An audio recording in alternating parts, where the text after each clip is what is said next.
Hello, gladiators, and welcome back to another episode of the life and suffering of Sir Brante. Where we had left off, we had I believe we had, what was it? We'd settled the trial of peasants, and I believe now peasants are in power. I think we also deliberated on the use of gunpowder for silver mines. Now, something seems up with my microphone, but I think everything's fine. That's what it is. Streamlabs is under OBS. I just finished up a Portal 2 stream. That went out on Wednesday. I don't have a set schedule, but every now and again I'll go out and play Portal 2. If you guys want to catch up on it, I think we're nearly finished. But I've been having a great time with that game. The comedy is amazing. But for now, we'll jump back into the life and suffering of Sir Brante. Magra has received alarming news from the neighboring province of Illyria. The lowborn convicts toiling in the Illyrian mines have revolted against their noble masters. For the first time in many long, peaceful years, commoners have taken up arms. Worse yet, the insurgents had guns and gunpowder, and no one knows how they got them. Gunpowder weapons were banned throughout the entire empire as they were invented. The lords deemed firearms dishonorable and unfit for the nobles. Even legion soldiers are forbidden from using them. But now gunshots were echoing through the mutinous Illyrian mines. The Imperial Legion was deployed to quell the riot. The legionnaires slaughtered the rebels without mercy, and the uprising choked to death on its own blood before it had even begun. The south of Illyria is now a forest of gallows. The convicts' corpses were left swaying in the wind as a warning to any commoner who might dare to take up arms. Although the rebellion quickly succumbed to the Imperial military's onslaught, many Legion soldiers and officers were slain by the insurgents' firearms. Their steel armor was no match for bullets. The rioters' weapons were destroyed in a public ceremony, but no one knows who built or smuggled them into the mines. All Imperial overseers soon issued public reminders in their provinces. The punishment for owning a gunpowder weapon is true death by execution. But the Empire is still restless, still anxious. Somehow guns found their way into commoners' hands, if only for a short time. Could gunpowder and lead one day endanger the old ways of the Empire? Authorities of Magra fear that unrest may soon spill over here, due to the double tax, peasant farms, and industrial manufactories are facing harsh times. The province's wealth is steadily declining, but the discontent of the commoners is still held back by the eternal lot that demands they accept their suffering. We're still affluent. We're keeping that money, baby.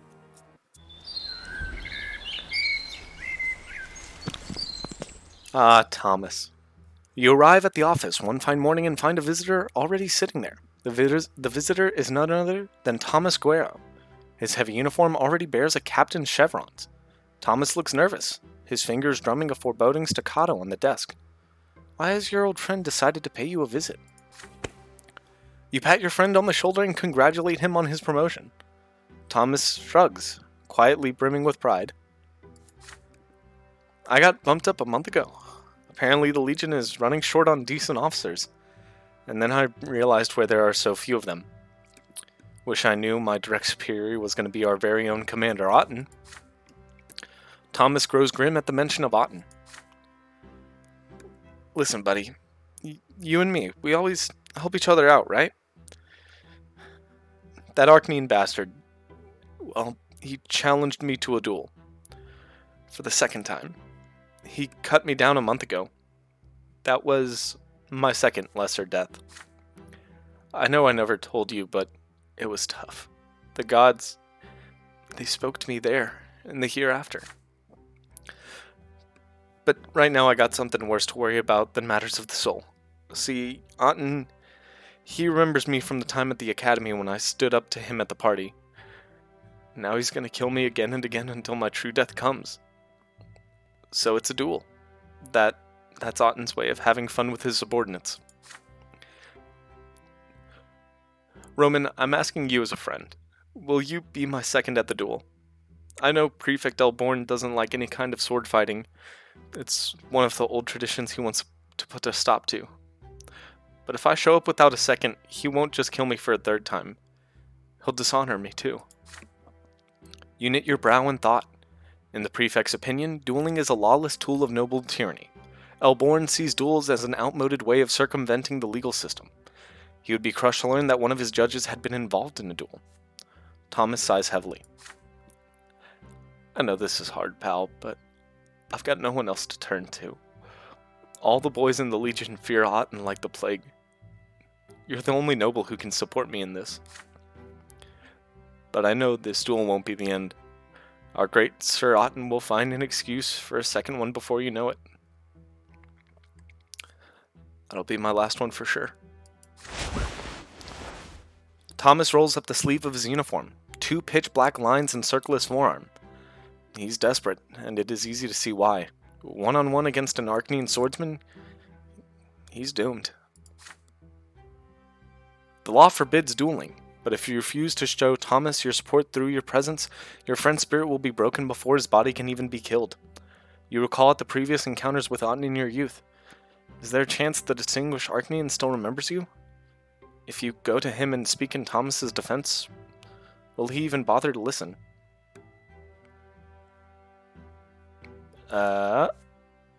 Okay, there we go.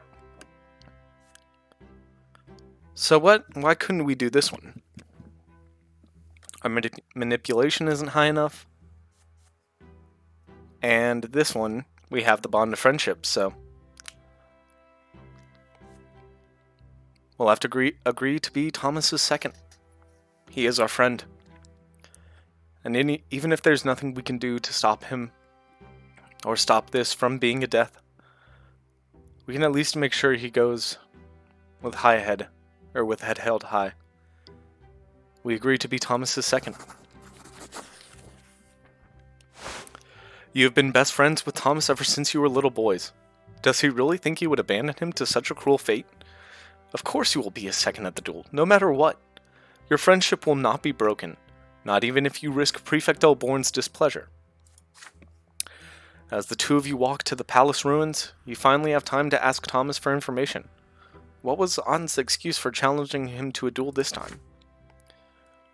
Here's what happened. Otten told me to head to a nearby village with a squad of Legion soldiers. Solmina, it's called. The villagers refused to pay the Archduke's tax, since they already paid the tax to Gaius Tempest's men. He's the overseer, so the law says the tax is his. So Otten told me and the lads to string up a couple of the rowdiest peasants and put their houses to the torch to teach the rest of them a lesson. So we went there. And let me tell you, buddy, I didn't join the Legion to start hanging people and burning villages. So we decided to have a word with the village elder first. The locals soon realized what was going on. Losing money is one thing, but losing a spare life is worse. They hemmed and hawed and finally found enough cash to pay Archduke Melanidas. Which means we came back to Anazat with nobody dead and all the money for the treasury. But then the commander summons me and claims that I didn't follow his order, which means I also slighted the honor of the noble Arcanian who's my commander. So he challenges me to a duel. And you know what? I'm not the first Roman, and I'm not the last. Any officer in the Legion could end up like me. Otten does as he sees fit, with no plans to stop. He's a commander. He's a noble of the sword. He's an Arcanian. We're just dirt under his boot. Who's gonna rein him in? You reach the site of the duel just before dawn. By a half-crumbled wall, you see a tall figure clad in a thick cloak.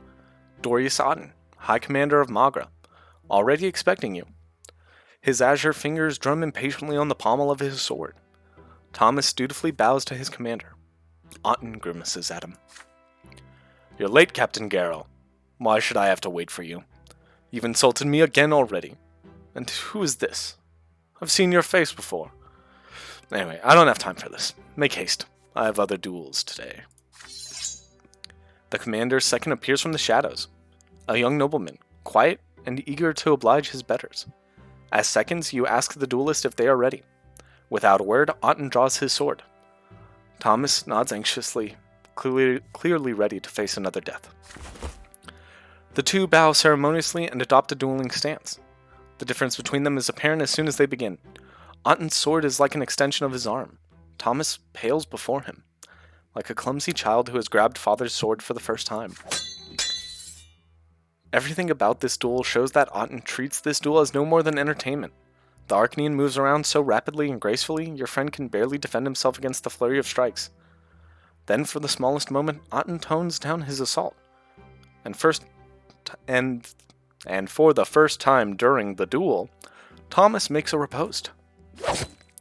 Easily, effortlessly, Otten deflects Thomas's blow and then retaliates. His sword sticks through your friend's shoulder. As soon as you see the blade drew blood, you shout for the duel to end. The debt for the insult has been paid in blood. If the loser of the duel is ready to offer his apology, the fight must stop. What? Is some human trying to teach me the laws of the duel? I am an Arcanian of the Otten dynasty. There's no one here who can teach me the ways of honor. His sword flashes and stabs your friend straight through the heart. A wet red spot begins to spread across Thomas's shirt. Your friend stumbles backward. He drops his sword. His knees buckle. A wheeze. Another. Then a cough full of blood. And his bright eyes grow dim and dull.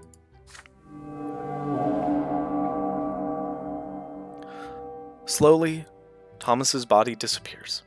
His blood-stained clothes, his sword, and his footsteps in the dust are all that remains. Otten hands his sword to a second, who is ready to wipe it down. Well then, the pitiful human will face another duel very soon. Let's hope he fights better during his last life. When your friend is reborn, tell him my exact words. The Arcanian walks away, calm and composed, his second in tow. Dazed and numb, all you can do now is gather your friend's belongings and bring them to his house. Unless you intervene, Thomas is doomed to meet his true death soon. You are a judge, but to an Arcanian of such rank and birth, your authority means nothing. Is there any way you can help your friend?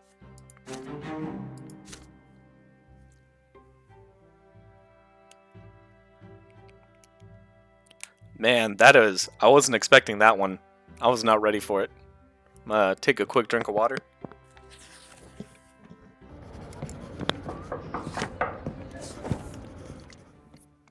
The day after your meeting with Thomas, time slows to a crawl. As you examine one case after another, you cannot help but think back to your friend and his fate. Again and again. There's a knock at the door. Baron Elborn, the prefect, has decided to pay you a visit. I have a matter to discuss with you, Brante. Would you mind if we take a walk? It's getting a bit stuffy in here. The prefect clearly wants to discuss something in private. You walk down the stairs together and leave the prefecture.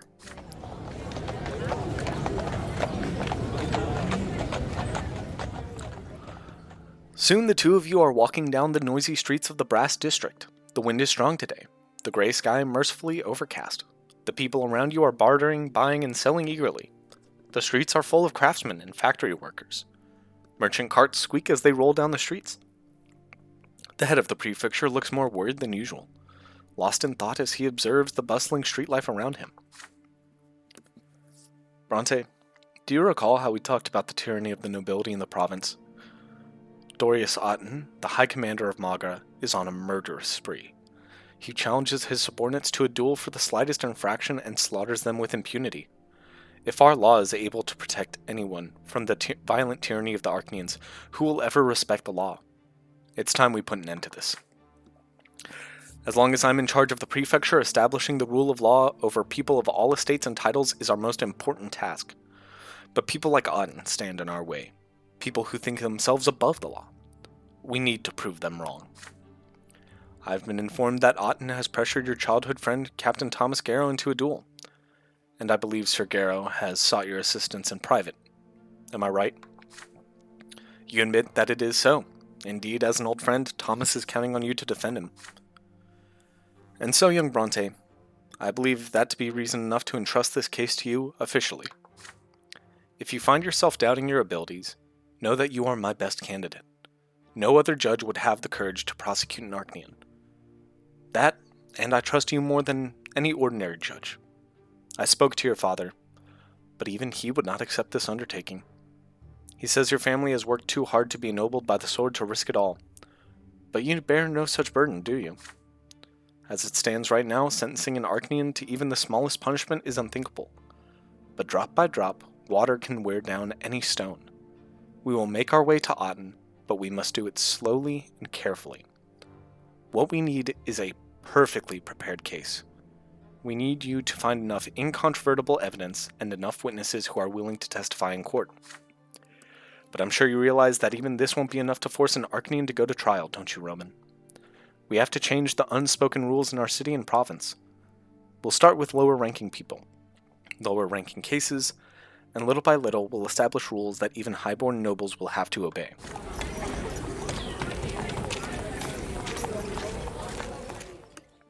All of a sudden, Elborn stops, standing in the middle of a street bustling with life. He points out a number of commoners hurrying about their business. Just look. All these people need to know that there is such thing as justice. The law must apply to them all, no matter their lot, whether suffering, praying, or ruling. They need to know they can rely on us judges to enforce the law against anyone and everyone. I'm counting on you in this, Sir Brante. You stand motionless as Elborn studies you intently. From now on, from this moment forth, you will prosecute a case against the High Commander of Magra, a highborn Arcanian from an ancient dynasty. This is a pivotal moment in your destiny and your career. You could rise higher than ever, or plunge into obscurity and ruin. You decide to talk about Thomas and his fate. Right now, he represents your best chance at getting Otten indicted, but there is absolutely no guarantee he will live to speak at trial. If you are to oversee this case, ensuring his safety has to be the first thing you do. You're right, Brante. We need Thomas Garrow to see this to the end. But remember, this is about more than just your friend and his fate. This is a matter of law and justice for the entire province. The peril to Sir Thomas's life is great indeed, but if you openly defy the High Commander right now, your standing will suffer accordingly. You could find a safe shelter for Sir Thomas away from Otten, but if Thomas remains in the city, he might be of use when you begin looking for Otten's other victims. I realize you are looking for a way to rescue your friend, but right now we must use all caution, lest our entire cause suffer. What say you, Roman? What is your plan?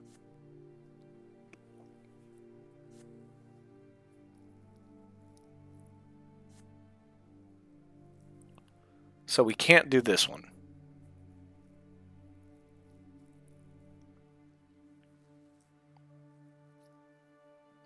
Why can't we do this one?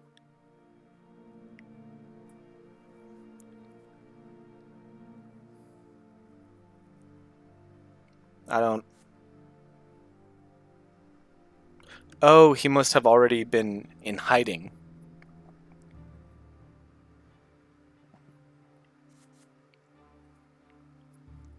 I guess we'll have to... Out of everything, we can't let our career drop lower than this one. Or this one. So for now, we'll have him taken into custody.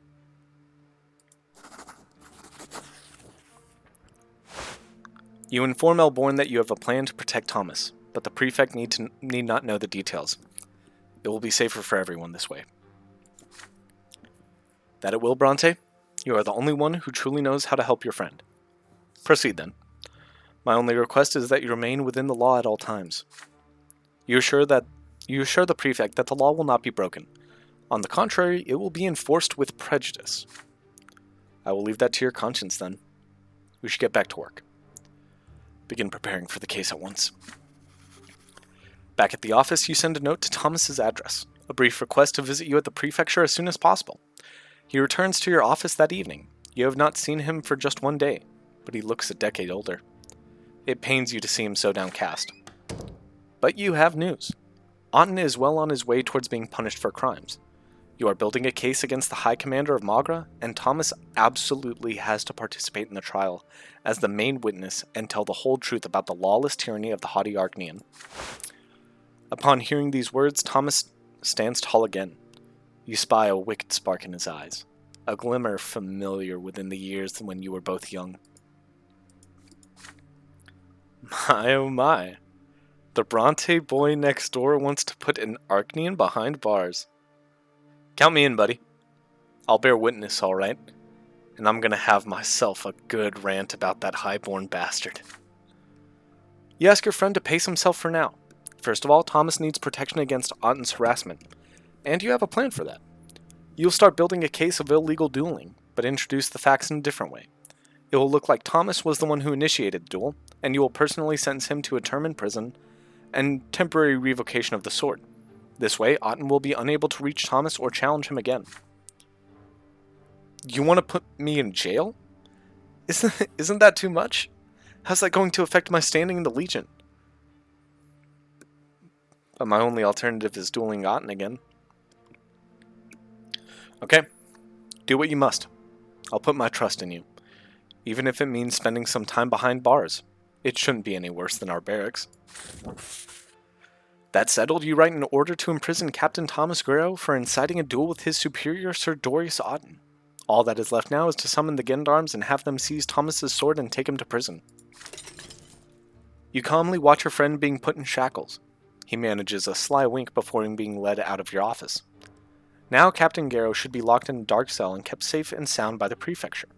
Not even an Archnean High Commander has the power to pull him from there. But your gambit does not go unnoticed.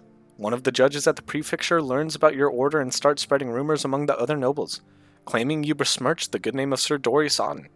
After all, you have created a written record of Otten being challenged to a duel by one of his own captains, a considerable mark of shame for an Archnean High Commander. The nobles are talking about it now.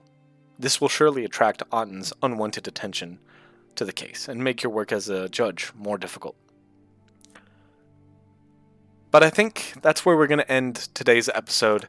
Thank you all so much for watching. Just because it is getting a little bit late on my end, and I think this is a good stopping point. Quite a bit of plot has developed. So, thank you all so much for watching. Like, comment, subscribe, hit the notification bell, all of the call to action stuff. Have a good night.